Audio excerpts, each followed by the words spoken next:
Good afternoon. Today I'm going to talk about 5 strengths and 5 weaknesses of our school system, and I'm also going to link them to research articles that I have found. First, I'm going to do the 5 strengths of my school system. According to the article, Creating Visionaries Through Positive Leadership, Garrett states, the role of school leadership should shift a school's culture toward one that values and identifies the strengths of students and educators to promote flourishing within their schools. This article focuses on the school culture of progress toward working together as a team of educators to strengthen relationships. Our school begins departmentalizing with first grade.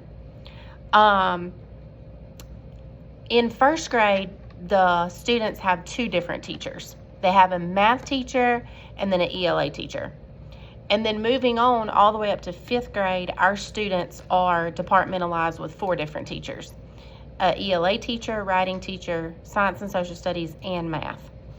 So I say all that to say our administration has grouped teachers well together to promote the best learning within each grade level. And each year there are new teachers who come in and they try their best to, identify our schools, our teachers' strengths and group teachers together for the best thing for our students.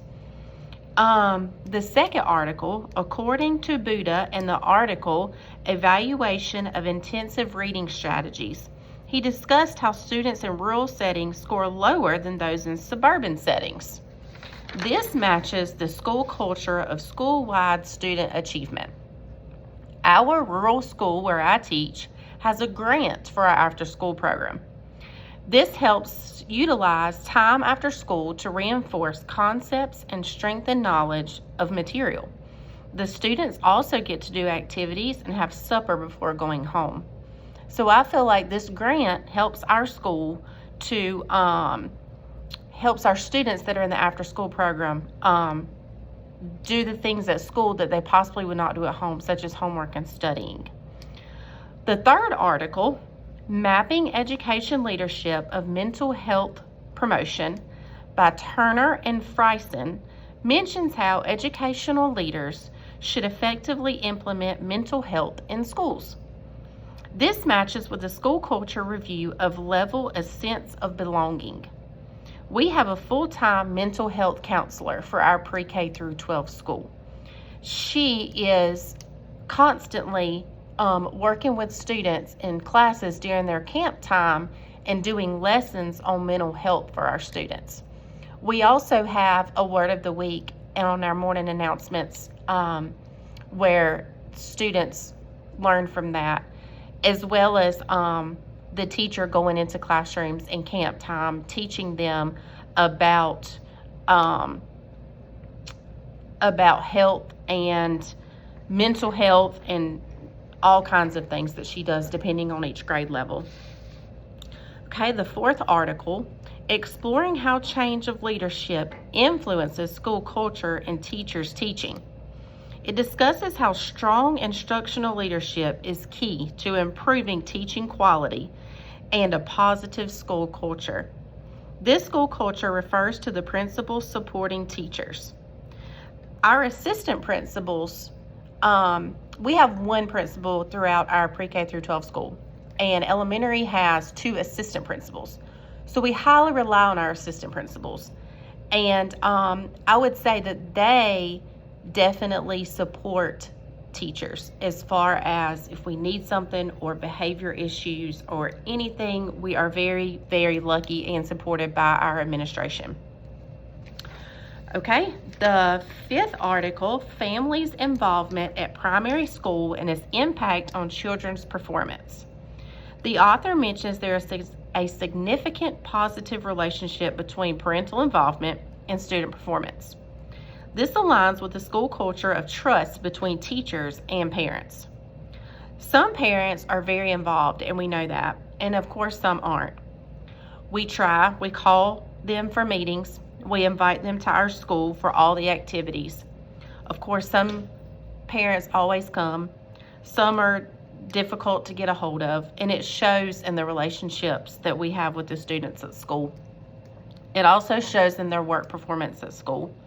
I feel like this is kind of one that's definitely common with each school, for sure. We always try to involve our families, and even our school system is very small, so even if a student has been absent for 2 or 3 days, we even call just to make sure that everything's okay. Okay, now we're going to talk about the areas to improve upon in my school. So the first article, Kit Lapp and Jules Swan discuss, even in small size schools, effective administration depends on leadership that actively engages the parents and the community. This follows a school culture of respect for a school as a learning community. A lot of decisions are made in our small school system without engaging parents, teachers, and even community members. We have recently gotten a new superintendent, and some decisions lately have been made that we did not see coming. And so we feel like that as an admin, you should actively engage all the community stakeholders as well as teachers before specific decisions are made about the school.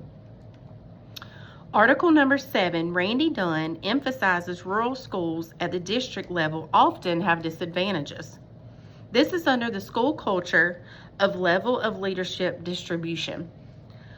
For example, our school this year with our new superintendent, we had 2 math teachers retire. Well, one retired and one moved. We did not replace those math teachers. So the 4th and 5th grade math teachers teach every student in those grade levels, instead of teaching half of what the teachers did last year.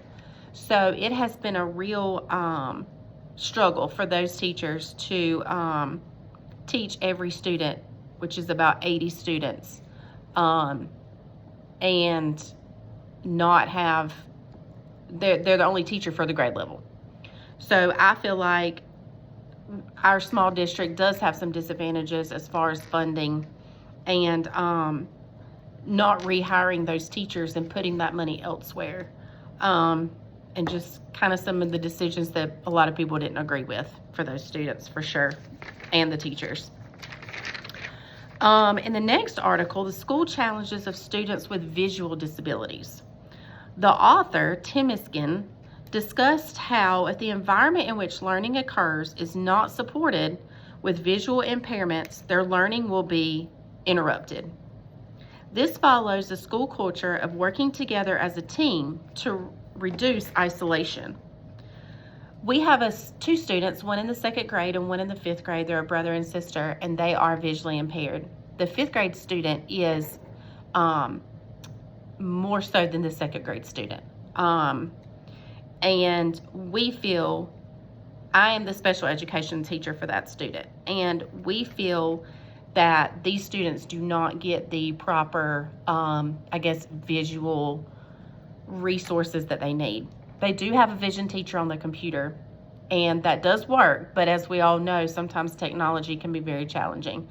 And we wish that in our small rural community there again, that we could possibly have a vision teacher come to our school and work with these students, or even hire somebody just to be kind of their parapro throughout the day, because it's hard for me to work with my vision student and not be able to work with the other few students that have IEPs in the classroom.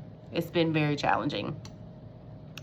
The next article, High Quality Teaching, Providing for Rural Teachers Professional Development. Hallie and Hallie discuss how rural districts lack funding and staff needed for professional development. This aligns with the school culture of working together as a team to manage change. Our school very seldom has professional development, even for new teachers. This year, with our new superintendent, we did hire a pre-K through 12 literacy coach, but she's been more utilized on the middle high side than the elementary side. So this is something that our school system really needs to take into consideration, that our teachers do not have the professional development that they need, because we can all always learn. The last article, according to our book, Every Teacher is a Leader. Every teacher should and can be a leader. We very seldom have opportunities to lead. We have opportunities to share our knowledge, our backgrounds, information that could help other teachers be a better teacher. Like I said earlier, we can always all learn. In conclusion, I feel that our school system has definitely some positives and also some negatives, just like every other school system. And according to Knoll's key principles of adult learning, we know that adults learn differently than children. We also need to know how and why children learn different from us. We know that we have a wealth of experience. We have a readiness to learn, and especially when the topic is important to our life, and we have the motivation. We have to consider that these children these days are very different from the way we grew up. And I think that's probably one of the most challenging things that we face each day. But we also need to know that every child learns different. And with that, we rock on and do the best we can as educators. Thank you. Bye-bye.